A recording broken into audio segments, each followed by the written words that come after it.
Ayun mga ka-YouTubers, kamusta po lahat? Ako po ay naandito kung saan kayo wala. Dito lang po yan guys, sa landing point, sa Nagkarnal Laguna. Diba guys, so napakaganda ng tanawin. Ipapasyal po kayo dito guys, sa landing point. Napakamura po ng entrance guys. So, ang babayaran nyo lang po guys sa sakyan. So, ito sa tanawin. At pupunta po kayo dito guys. Pag pupunta kayo, magdala po kayo yung jacket. At syempre, sobrang lamig po dito, sobrang ginaw. Oh, grabe guys. Solid ang tanawin, no? Napakalaya dito guys.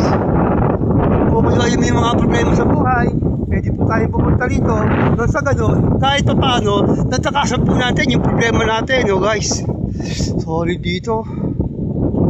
Sarap dito. Hindi po mainit dito kahit may... Guys, kahit mainit ang panahon, hindi po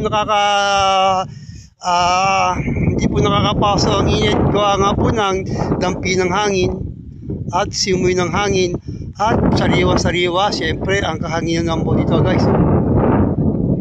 Yun guys, oh. Diba? Oh. Napakapayapa. Para ka nasa nasa Greenland, oh. Nice. Para nasa Greenland guys, oh. Talaga napakapayapa. Solid, oh. Diba? Oh, peace lang tayo lagi guys. Salamat sa panood. Mag-iingat po tayo palagi.